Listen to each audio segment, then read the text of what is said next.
Okay, how many new friends are here? If someone want to share some ideas with us about their teaching experience, they can continue. I think we have Nurul Hikmah from Indonesia also with us. Uh, how are you, ma'am? Yes, I'm fine. Nice to see you here. I think we are almost chatting on the Global Academy like page, but I think this is first time we are meeting face to face. We welcome you in OPAP International Session. Thank you very much, ma'am. Thank you. Thank you. Okay, so are you also teaching somewhere, or you are teaching? Sorry, could you repeat your? I'm asking, are you teaching somewhere? Oh yeah, I'm teaching in Borneo, in Tenggara. I'm teaching for senior high school, Islamic senior high school here. Uh-huh. Okay. It's a regular school or it's a language school? Sorry? It's a regular school or only English language school? Oh no, it's Islamic boarding school. It's a boarding school. Yes. Oh, okay. It means students are living also over there, and you people. So you are a day scholar, or you are also residing in the same premises? What No, about the I'm teachers? living. Like Yes, sorry. teachers are also living there, or teachers are coming from nearby areas? Some teachers are living there, but I'm not. I'm living in my house.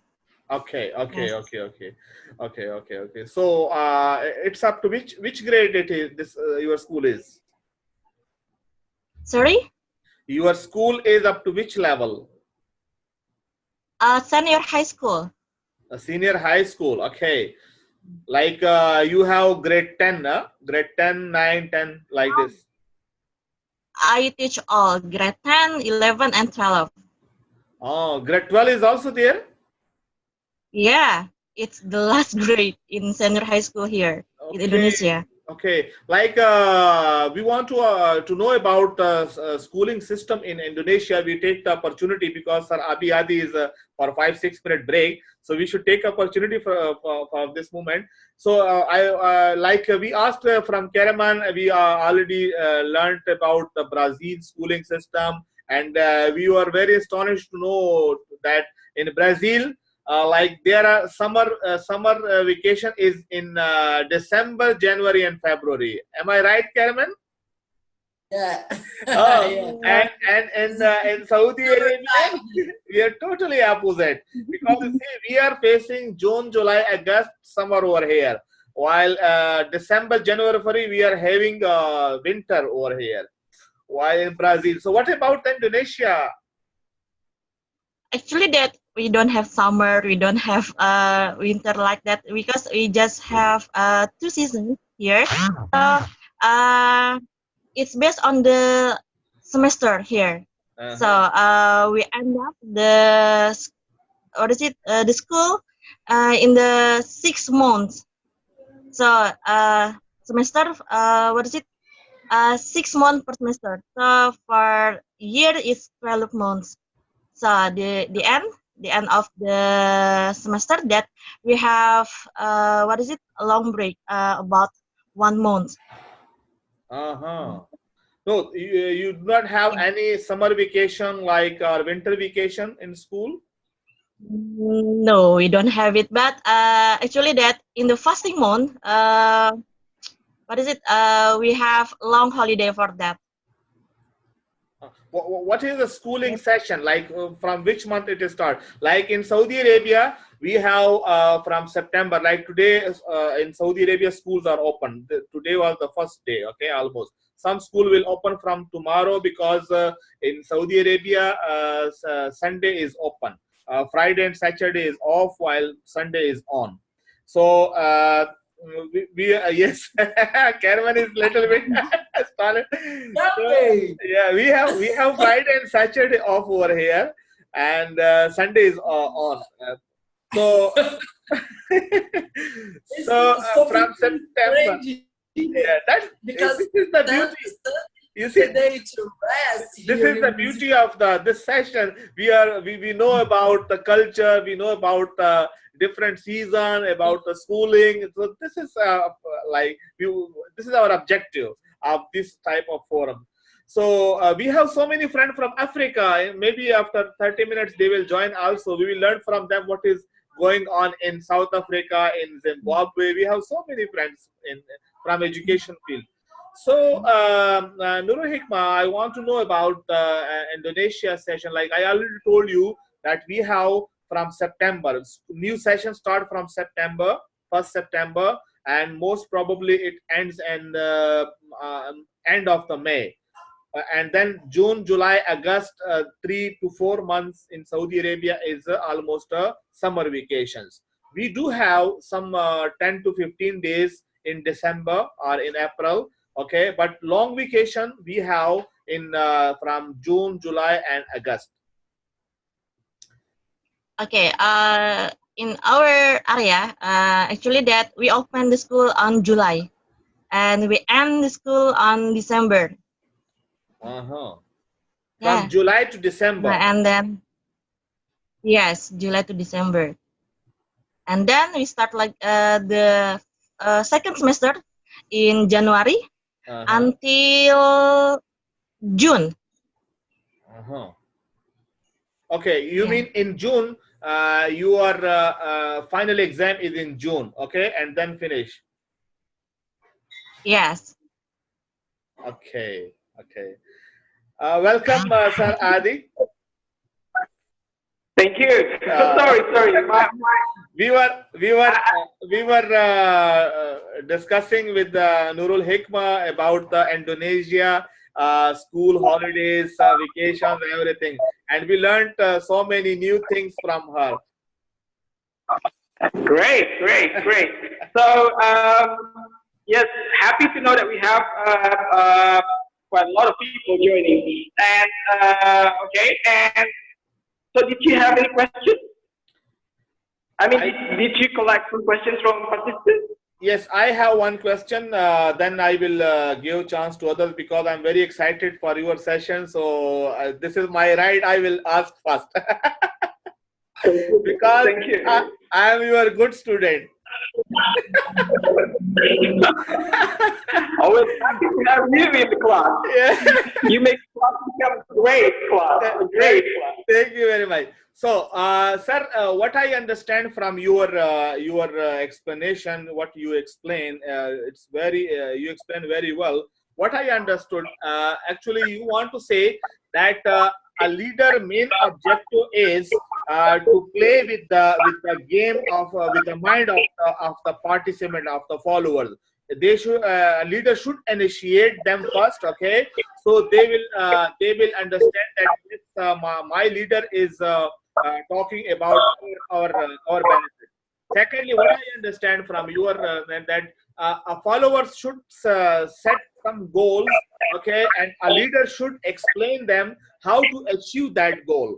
So I want to ask about this, that setting up a goal, how a leader can play a role to guide their followers, guide their other participants to set their goals. Okay, so well, for me, there are two things that I always enjoy about leadership, about leading a team. Okay, number one, I can tell them the destination, which is the goal of our organization that I want everybody to achieve. It's like if you are a tour leader, like a tour leader, a tour leader, you can tell your tour participants, okay, you can tell everybody where you are going to go. For example, you are going to go to China, all right? You can tell everybody that everyone, we are going to go to China. But in order to get there, you don't really tell everything from A to Z how to get to China. So instead of telling them the step by step, you can challenge everybody to give their ideas how to get there. So you can collect like ideas from your team leaders, okay, from your team, to get their idea, to get their opinion, to get their suggestions, how you can get to that goal. All right. Even though as a leader, of course, you already have your own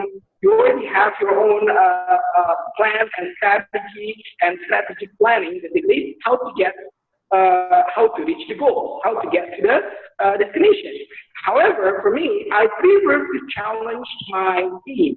I prefer to challenge my what do you call that? I wouldn't call them followers, but I would call them my team, in order to give me ideas, to give me opinions or suggestions how to get to the goal, how to get to the destination. And you cannot imagine sometimes that there are things that maybe much better than what you're thinking of. You know, maybe the suggestions from your team could actually out of the box, out of your box. Okay, so for me, I prefer to, if I want to really lead my team to achieve the goal, rather than I tell them what to do, I prefer to challenge or to give them some questions, okay, some challenging questions on how to get to the goal. Okay, so well, certainly I will always facilitate. I will always support when they don't know what to do. Okay, this is a good thing about being a teacher and also being a leader. Okay, if you learn about contextual teaching learning, where the students are not spoon-fed, but the students are challenged to give their ideas, to give their opinion, to give their suggestions, in order to learn and to discover the end goal or the objectives of learning, then that will make the students become more highly initiative. That makes the students become more active. That makes the students become more proactive. Okay, so that principle is something that I also apply when I lead a team. So that's why if I work in a team, I prefer to challenge. I prefer to throw a question like, we're going to go here, so can you give me ideas how to get there? All right, so I can collect a lot of great ideas from people. Okay, that's number one. Number two, if my team, they are very, very young, they are very green, they're not actually yet ready to become a leader, so they can really give me ideas, suggestions on how to get there, then I'm not going to tell them the step by step, but I'm going to give them clues. I'm going to give them clues how to do it, how to get that, how to reach that. Okay, so that's what I do as well. I prefer to give them clues so they can think a little bit of how to solve the clues, on how to get the the answer. Yes, because I believe thinking just a little bit, thinking can give you a lot of benefits. Okay, there's a lot of benefits. Just thinking for a second about something, then it will end up with something amazing. Okay, if you can imagine today in our computer that there is a software which is called Microsoft, right? In every computer around the world, well, not every, because there are some other operating systems, but almost in every computer around the world, that this software is available. It is there. And how can it become so global? Because one person was thinking about it. Yes, it was Bill Gates. Bill Gates was thinking about, one day I want my software to be in every computer in the world. Okay, that was his thought. That was what he was thinking about his product. So that's exactly the same thing what I think a good leadership. Okay, they don't tell everything from A to Z, but they tell इससे अभी आके पहनिएगा the kid to to read the clue, okay, to solve the clue in order to get to the point. That's why for me, I always love to work with rather than what we call being bossy. I don't like to boss people around. I prefer to work together with my team. Okay, that way it will give a lot more insight, a lot more ideas, a lot more breakthroughs that we can actually work together. Yeah, I think it's like that, Dr. Imran. Yes, okay. We have participants from OPEP International and I think from Global Trainer Academy also. I would like to introduce one of our new Central President, Dr. Sayyida Akbar. She is recently promoted from Central President Professor Wing to overall Central President of OPEP International. So she is looking after all the presidential and administrative policies matter. So I would like to introduce Dr. Sadaf. Please, you should say a few words about yourself. Yes. Hello, Mr. Abedi. How are you? Hello, Dr. Shada. Thank you for joining in. Happy to meet you. I'm good. I'm good. Thank you. It was very nice talk to you, and it was very informative. Thank you. Thank you. I have learned from many things from today lecture. I listened first time in this group, but it was very nice. Thank you for sharing. Excellent. Thank you, Dr. Shada. Thank you. I think we have Central President Karachi also with us, Fardana Nayani. She is very active member and president, and almost she is attending all the sessions of our. So Fardana Nayani, if you have any question in your mind, Sir Abi is with us. Thank you so much, Sir Imran. I just want to thank Mr. Abi Adi. Thank you so much, sir, for your nice session. I really learned a lot, and I have attended your previous session.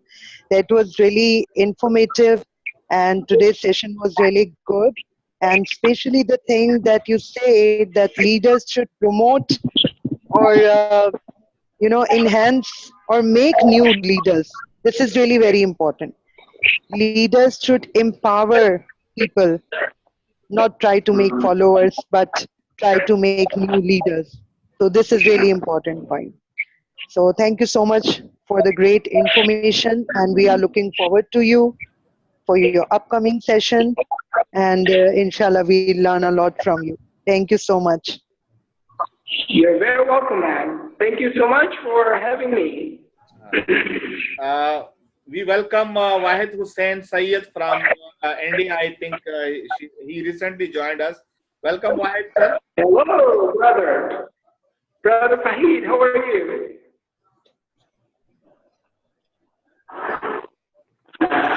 Is he around?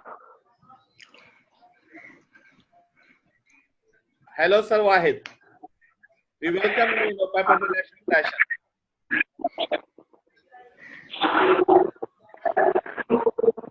Probably struggling with network.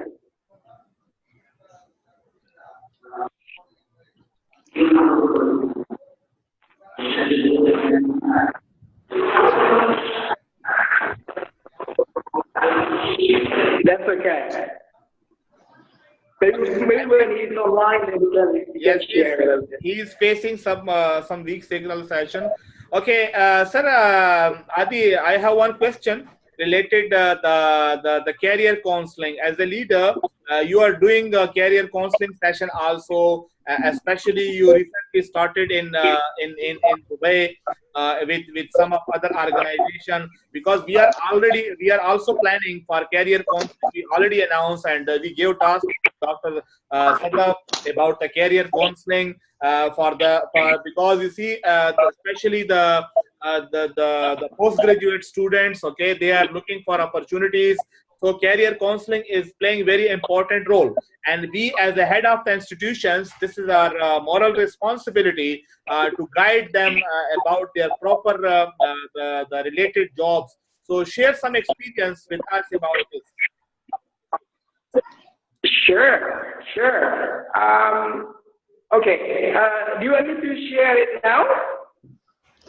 Yes, few words that how was your experience in Dubai, like during your session, if you face some adults, okay, some students, okay, what were their expectation from you? Okay. Well, I need to clarify. I haven't attended the event in Dubai, but I'm promoting the event in Dubai, which is held by our global partners, Click. So I think I'm going to take this opportunity also to share about the program a little bit. So Click is focusing on higher education enhancement programs. So they've got a lot of great programs for universities, okay, for higher education. So I think it will be amazing if OPAP international members can also take part in the program that is organized by Click, our partner in Dubai. So Click is directed by Dr. Nariman, and she's very amazing and very great expert in the field. And she's been doing a lot of great workshops, training, and seminars around the Gulf area, in Asia, promoting excellence in higher education programs. Okay, all right. So I'll be very happy if we can actually come to Dubai and then attend the program together with OPEP international members. And the good news is the OPEP international members would like to join the Click program through the Global Academy International Network. You're going to get a special offer from us. Okay, so yes, later we can send you the details and you can send this to the OPEP international members. Share it with the OPEP international members. Okay, all right. So to answer or to respond to your request about advice for the career counseling for adult learners, well, one thing that I always believe, why people want to hire someone? Why people want to hire a person to work in a company or in an organization? Can I get some response, Dr. Imran? Can I hear from anybody? Why? You are why? asking. You are Yes. asking Why? Yes, sir. My question is, what criteria or why a company would like to hire you as a professional? Okay. Okay, if for example, if I am a new like I'm looking for new opportunity, for example. So first of all, you are asking an employer point of view or as an employee point of view? I'm not getting you properly. Okay, from the employer point of view, if you are an HR or a recruitment manager, okay, and then you want to hire someone, okay, so what criteria or why do you want to employ someone? Okay, my first, I did so many interviews. I conducted so many interviews during my head of department. I was the head of department. So what was my priority on that time? Actually, we are three main areas which we are focusing. First of all is self-confidence. Okay, like the way of speaking or the way of expressing how a person is answering my question. Okay, so this is the first point as an employer. I'm looking in my newly employed. Secondly, I'm command on his or her subject. Okay, so how how much knowledge he have. Third is the previous experience, and especially his success stories. Okay, and if a person is if I check the CV, because some of the people, they are mentioning so many experience, like from this year to this year in this school or in this organization. So that is also create a bad environment. You see, you don't need to show, instead of, it depends on the personality to personality. But personally, I feel that if a person is frequently changing his job, it means he is having some sort of problem with the administration. So he is. There are so many things on which I am. If a person having only 2, 3 like jobs, maybe, and he continued his job 4 years or 5 years or 3 years, then maybe this is a very good quality. So this is from my side. Sir, Can I give input? Yes, Mr. Wahid, you Hello, also. Fahim. Uh, Good Oh, evening, Fahim, everybody. yes, Fahim. Welcome, Yeah. welcome, brother. Welcome, Fahim. Okay. I think Carmen, she's trying to say something. Let her complete, and then I'll give my input. Yes, she was trying to say something. yes, sir, I want to say something. Like the question that Sir Abi had asked, he was asking that why would company hire you, right, sir? Yes, yes, good. Yes. Company would hire me because I'm enthusiastic, because I will be a good team member, and I believe in teamwork, and I'm active, and I have a knowledge of that work. Excellent. Very good, very good. Anyone else? Oh, do you have any more? More ideas? Okay. I think ladies first. So we should get. Well, ladies first. Right. Yeah, Kelvin, you can proceed, please. Allow some ladies first. Mr. Wahid, we should wait for some time, I think. Yeah. Okay. Yes, Kelvin. I have a question, but it's about leadership, okay? Because I want to know your opinion. If you think that or isn't a natural talent to be a leader, because I don't know, do you that everyone can learn to be a leader, or it's a natural talent? People, when people was born to be a leader, for example, what's your opinion? Okay. Excellent comment. Thank you. So glad to have you in the station, by the way. Okay. So let me ask the comment question, and then also I would like to respond to Farzana before, right? I think Farzana was responding to my question about why a company would like to hire you. And then Kamal, I think, was asking a question whether a leader is born, or are they, or is a leader trained, okay? Or is it something that you can learn to become a leader, okay? All right, so let me respond to the first one first, Kamal, if you don't mind. So why a company would like to hire you? The answer is one word, okay? It is called competence. I think Dr. Sadaf is out talking. Sorry? Yes, Imran Sahab or Mr. Abe, I would like to add something, that this is like Miss Farzana said, that our activeness and our doing our way of working is very important.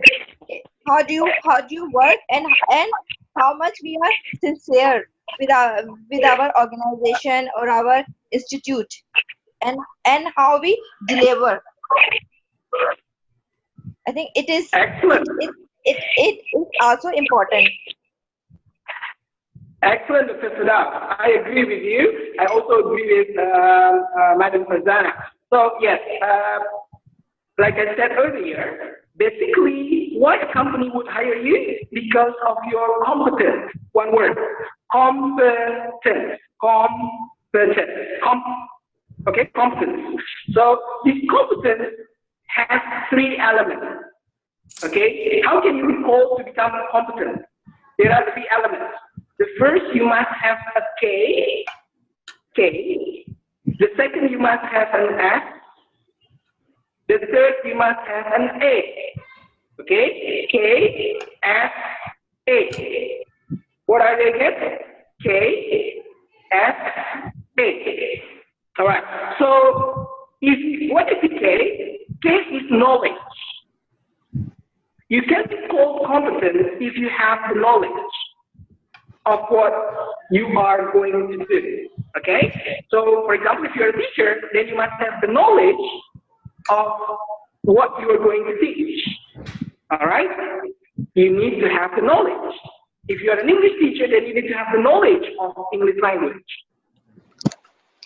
Okay? That's the first. If you are a professional doctor, you must have knowledge how to become a doctor, how to cure people, how to treat people. Okay? That's the case, the knowledge. And the second is the S. S goes for skill. Okay? If you have the skill of what you are going to do, then you can be called competent. Yes, the first you must have the knowledge, the second you must have the skill. All right? And the third is the A. The third is the A. What is the A? Attitude. The attitude. All right? The knowledge, the skills, and the attitude. These three elements, when you combine them, if you have the three elements, the knowledge, the skills, and the attitude, then you become competent. That's what makes you become competent. And that is why a company would like to hire you.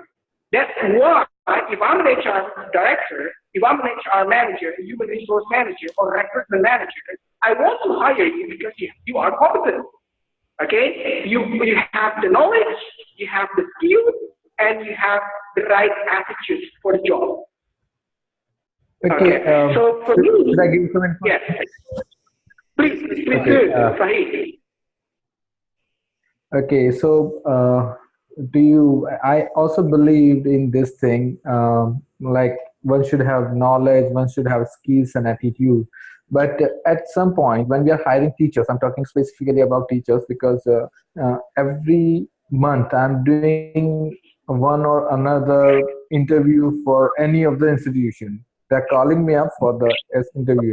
So at that point, I have realized some of the things. Because when we come up with the people, those who are with excellent knowledge, they have a big kind of attitude, means it's not in the positive way. They try to show off that I'm having this knowledge. Some people who are being skilled, the demand related to the job is like extraordinary. I'm specifically talking about India, okay, and possibly it's in Pakistan also. That the way when we are getting people, those who are more qualified or skilled or knowledgeable, the attitude towards the particular job is different. That I can get any job, you don't need to hire me. So to me, it becomes like getting somebody with a good attitude. We can input the skills, we can input the knowledge, we can ask them to learn more and get themselves better. But when attitude part, I look at that first. Uh, Even I look at for the knowledge and skills also, but I go with attitude part first because at some point people are like uh, the worst thing somebody is asking me when I'm taking the interview is what would be the timing of my job. I reject them when somebody is asking me about the time. Second part, what you are going to pay me.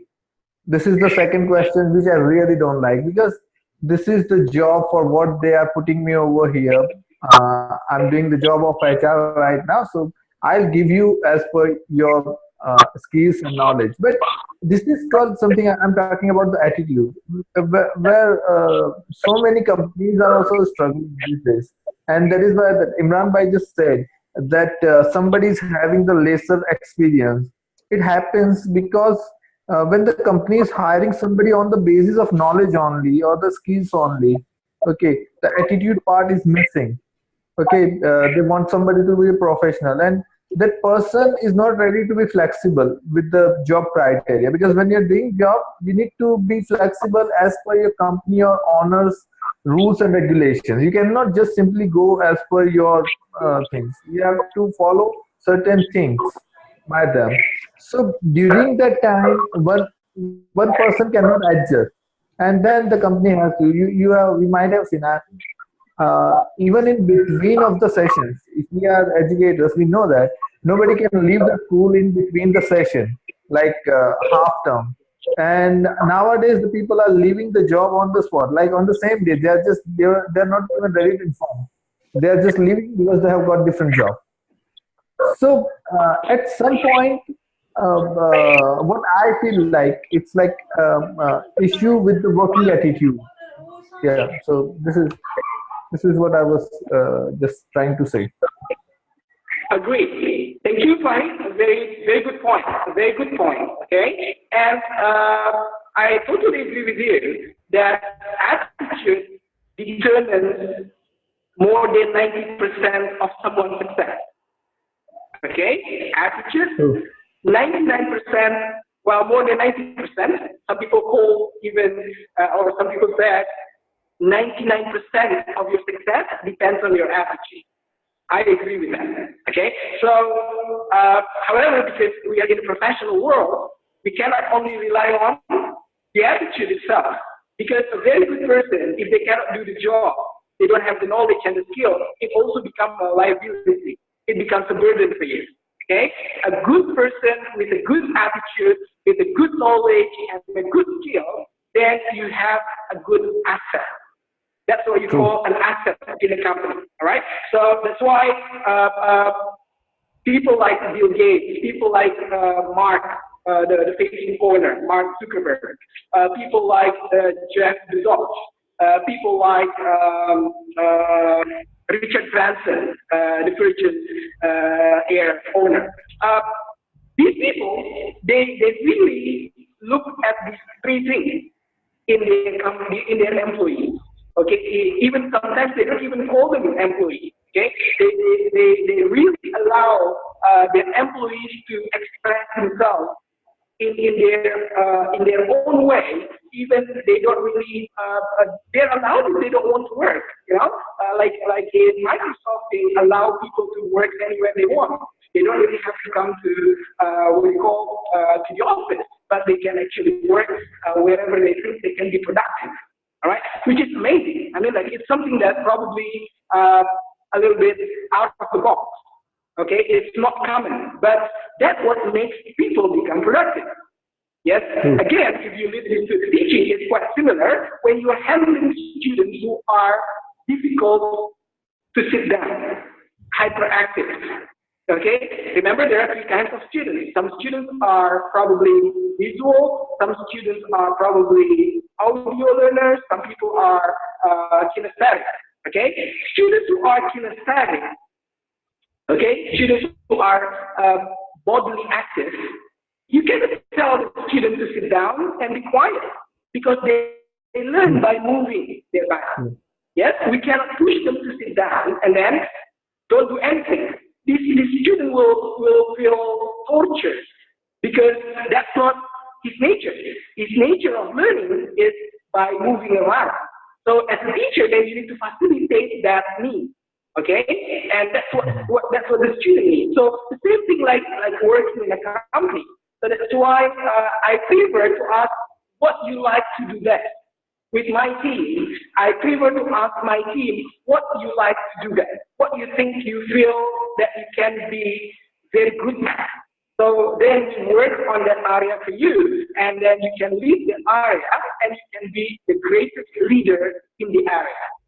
That's what I always believe. Because to be honest, I learned a lot from great companies. I was working in one of the biggest English language school in the world, and I learned from my academic operations manager and the worldwide academic director saying, "Adi, what do you want to do in our company? Tell me. And what you think you can do best for us."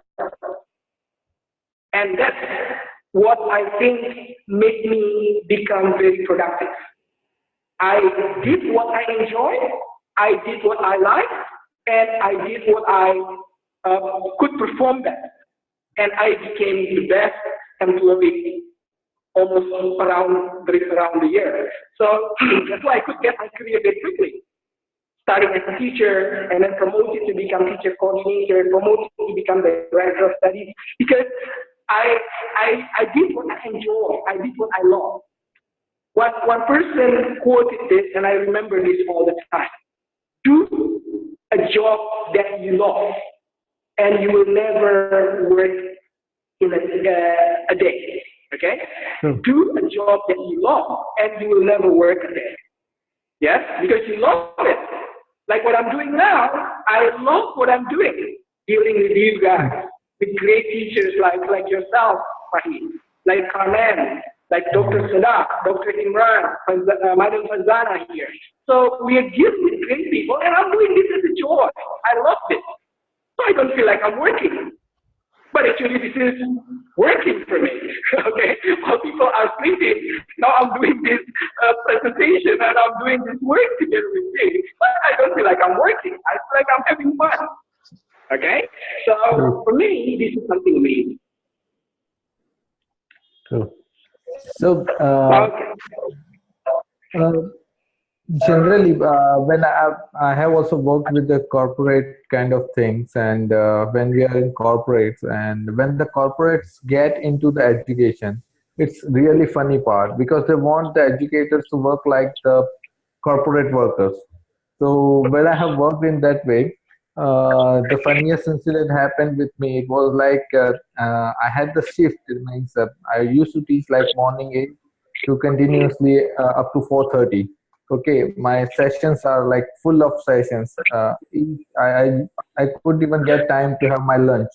And then the CEO called me and he told me, "You are supposed to be the representative of the institution in the evening till 11." Okay, and I was like, okay, and I didn't deny it. I said, okay, I'm going to do it. And the 3 days that has taught me a lot of things, because during that time I was just an employee, common one, lecturer in the institution, and I was not even doing a lot of things. But after these three days, I got promotion as a counselor. And after 15 days, I got another promotion as uh, campus coordinator for media and events. So I was surprised when I said, I didn't say no. Because the corporate people, they don't like this word, no. Okay, and I just followed them, and that has changed the scenario of my career. And it was, I can tell you, it was just before 4 years only. I used to work the same way. And that has changed the complete scenario. So I got to learn a lot of things with the corporate people, but to them, there is one slogan. I still follow it with my students sometimes when I ask them to perform well in their academics specifically. So I tell them, I remind them, 99% means nothing. If you're giving you a 99%, that means nothing. You need to be perfect. Okay, if you're doing academics, you need to be perfect. When you're writing something, whether your handwriting is or not good, they should be proper. You should not make spelling mistakes. You should not make grammatical mistakes. So these all things are like I learned from the corporate boss, and the corporate boss which I got into academics. So that was a different kind of experience. Okay. Great experience. We have our friend from Zimbabwe, from South Africa, Renaya Chipado. Renaya Chipado is actually English teacher in South Africa. Renaya, would you like to share some experience with us?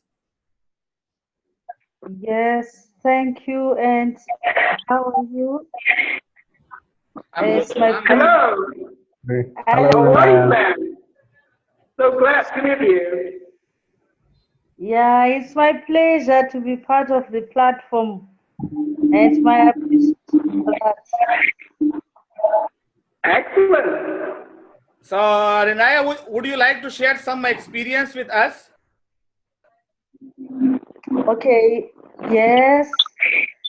Maybe I would start with my gratitude, expressing my gratitude for being part of the group, to the OPEP members.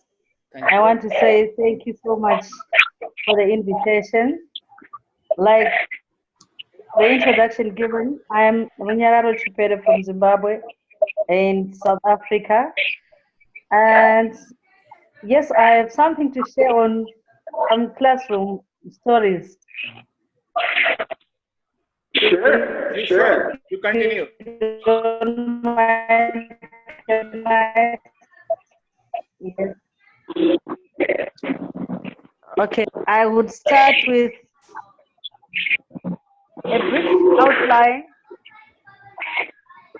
a brief outline of the teaching and learning approach that I use. Sure. Yes, which is the outcome-based curriculum, which entails an ongoing assessment framework whereby we assess our learners throughout the year or the learning period on all 4 critical outcomes, which are number 1, listening and speaking, which we call LO1. With this one, we are saying learners acquire them through listening for information, understanding and analyzing it. It also enables learners to communicate, develop confidence, and making use of group discussions, debate, role play, and